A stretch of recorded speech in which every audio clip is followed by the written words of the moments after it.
This is the HoverAir X1 ProMax. It's a foldable, pocket-sized 8K flying camera that's got some very cool autonomous flight capabilities. You can literally fly this drone, flying camera, with just the push of a button on this device or from an app on your phone. And it's under 250 grams, so you don't have to worry about drone registration. And since this drone is so small and innocent looking, people are more likely to look at it as a toy rather than a drone. So it's a lot easier to fly in public places. Here's what it sounds like.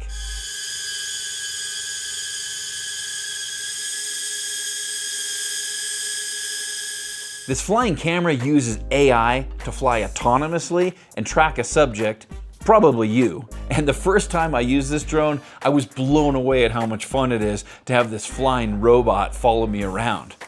Adding aerial footage to your videos can really make them stand out with dynamic movements and perspectives that you just can't get from a normal camera.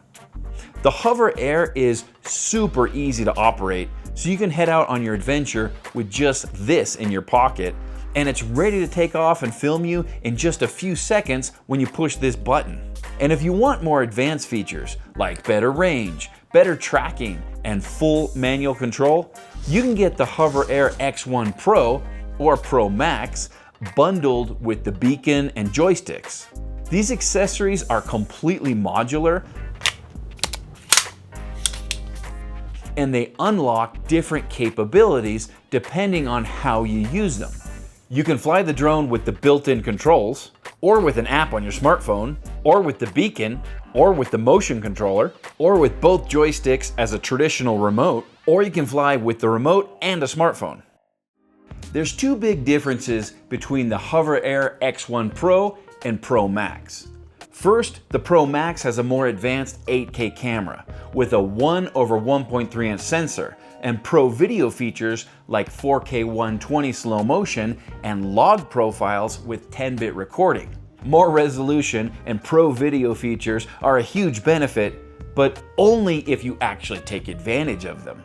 The second difference is that the Pro Max has an additional sensor in the rear, which the drone is able to use to prevent collisions and avoid obstacles while it's moving backwards. And this rear sensor is going to be worth it if you plan to use the dolly tracking feature at high speeds. For example, if you're a cyclist. But if that doesn't sound like you, maybe you should consider the X1 Pro, and you could put the money you save into some accessories that are geared to your specific use case.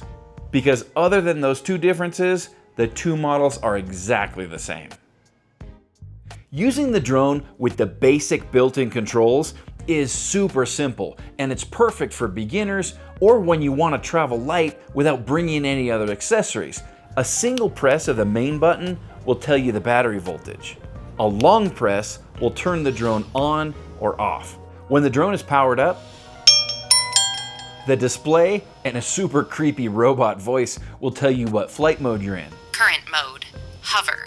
Don't worry, you can reduce the volume in the settings or turn off the robot voice completely. A right or left press will cycle through the flight modes. A long right or left press will give you the option to change the parameters of the selected flight mode. Then you confirm by short pressing the main button. The HoverAir Pro and Pro Max have omni-terrain technology, which allow the drone to fly over water and uneven areas like cliff faces. Within about 30 seconds of the drone being powered on, you should see an icon in the upper left corner indicating that Omni-Terrain is active.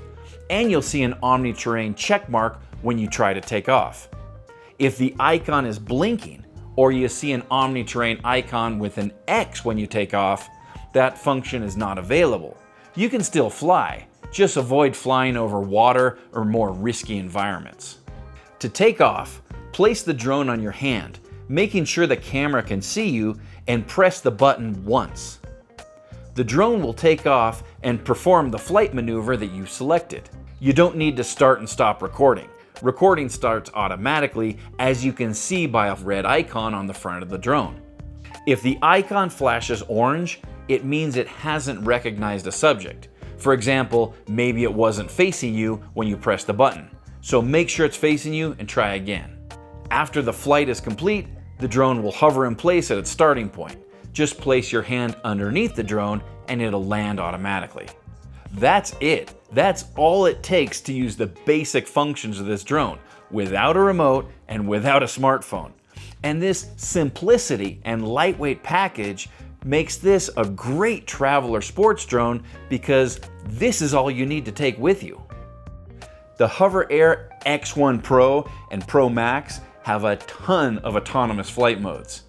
I'm going to demonstrate the main ones here, but the app has more information on each mode, and you can even change which modes are available through the drone interface and in which order according to your needs.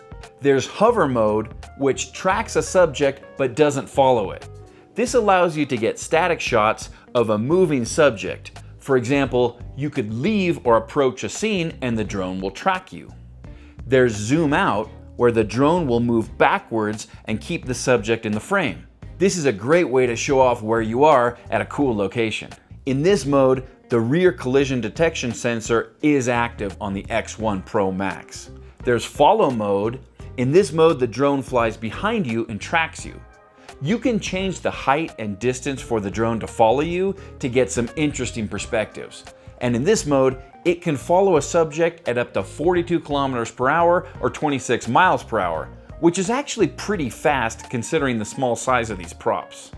In orbit mode, the drone flies in a circle around a subject. Just make sure that there aren't any obstacles like trees or power lines that the drone might not see as it flies sideways.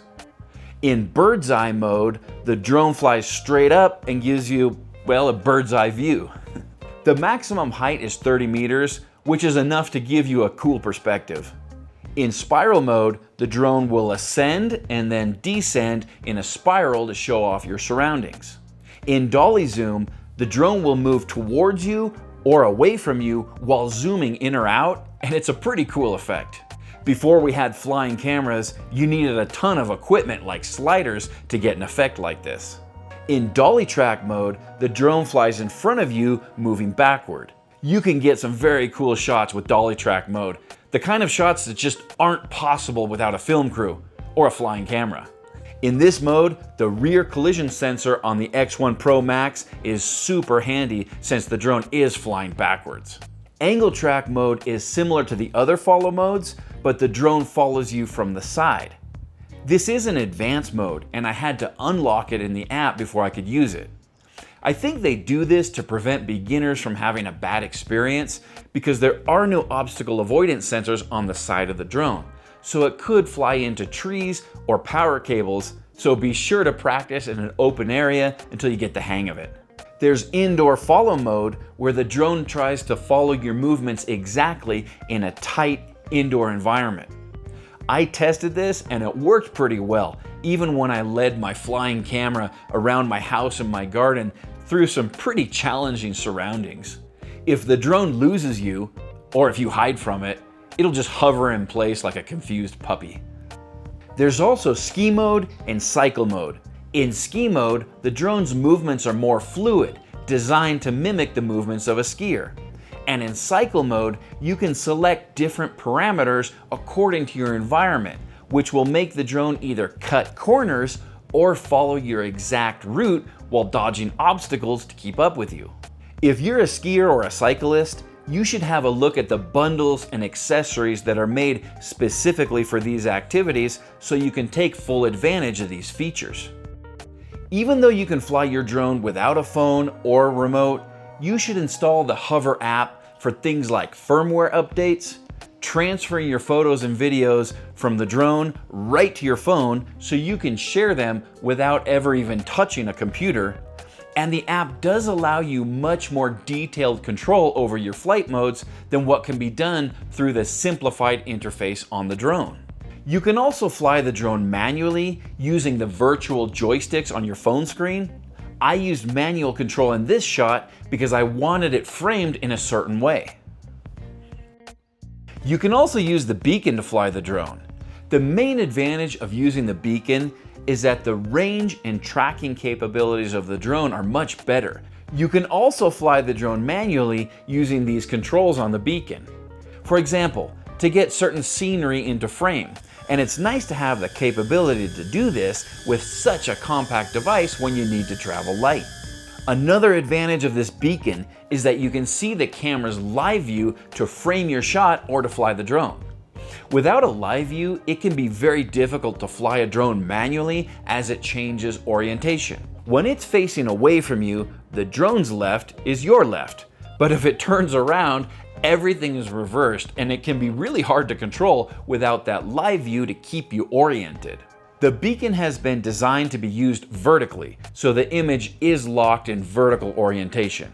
When the drone is flying autonomously, pressing the left button lets you take over manual control, and a single press on the right button will pause the drone, and a long press will activate return to home.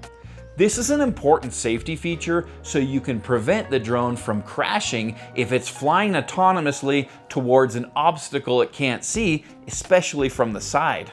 You can also start and stop recording, and you have full control over the camera settings and flight modes just like you would with the smartphone app. Another cool feature is that there is a built-in microphone so you can record audio to narrate your adventures.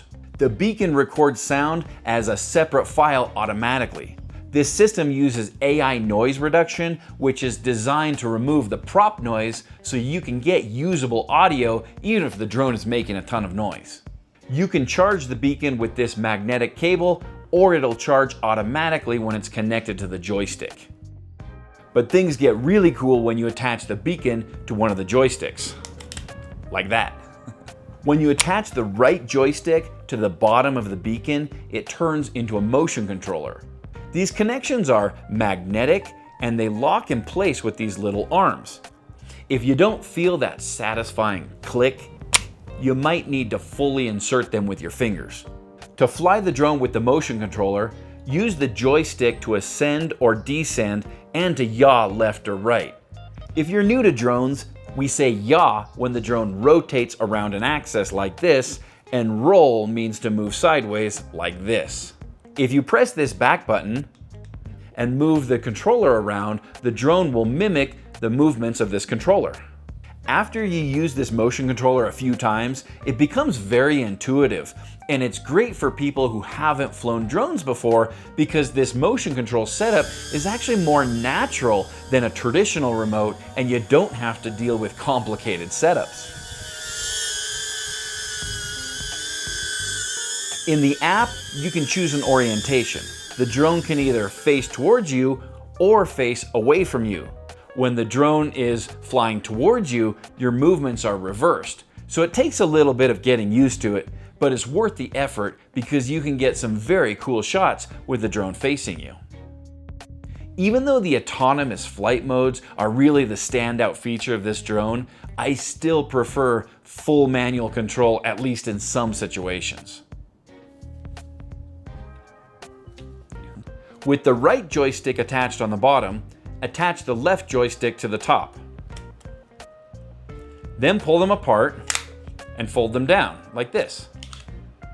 Notice that the screen on the beacon is oriented horizontally, since you will be using it like this.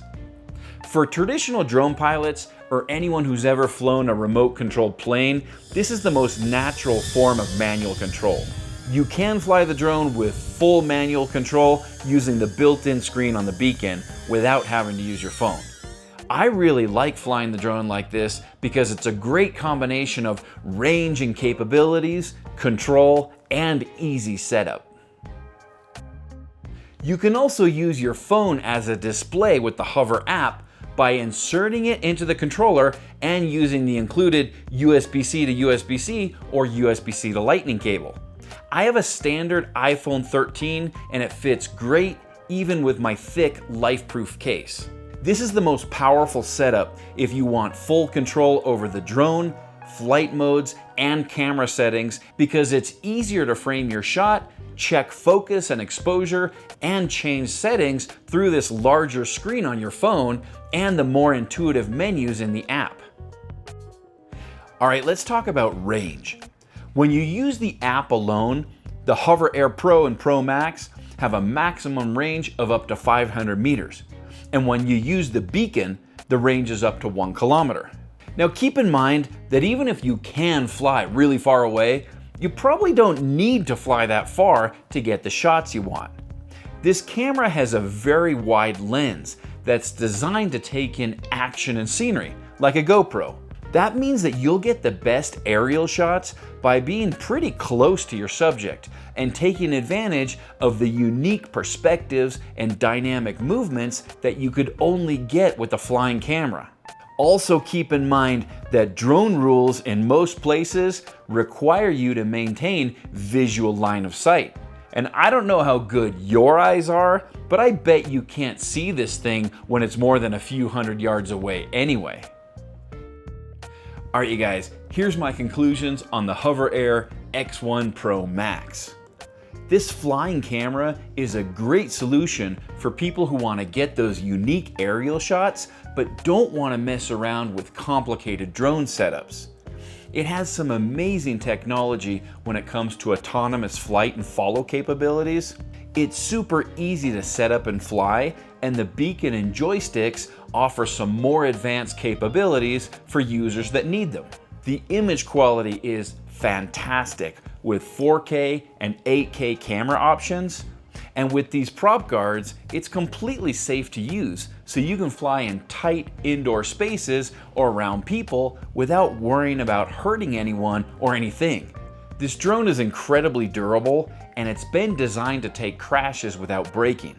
But if you do break your cage or your props, there's no spare parts included with the drone. You'll need to order a repair kit from 00 Robotics. One limitation that I had is that since this is such a compact drone with tiny props, the range and flight time are pretty limited. If you want to use the HoverAir ProMax as a traditional camera drone to get wide cinematic scenery shots, you'll burn through those batteries very quickly. And the range and flight time is less than what we would see on a traditional camera drone with larger props. This is a selfie drone, so most shots will be close to your subject, and the autonomous flight modes usually involve quick, efficient shooting where the drone doesn't have to be in the air for very long. And in that use case, the battery life is pretty good, and you can get a lot of shots on a single charge. The bottom line is that the HoverAir ProMax is a very powerful tool for documenting your travels or filming your adventures, and if you're a content creator, it'll allow you to get some very unique B-roll shots that will really make your videos pop. What do you guys think of the HoverAir X1 Pro or X1 Pro Max? Is it the right drone for you? Let me know in the comments. I'd love to hear from you guys. Alright, that'll do it for this one. I'll see you guys in the next video.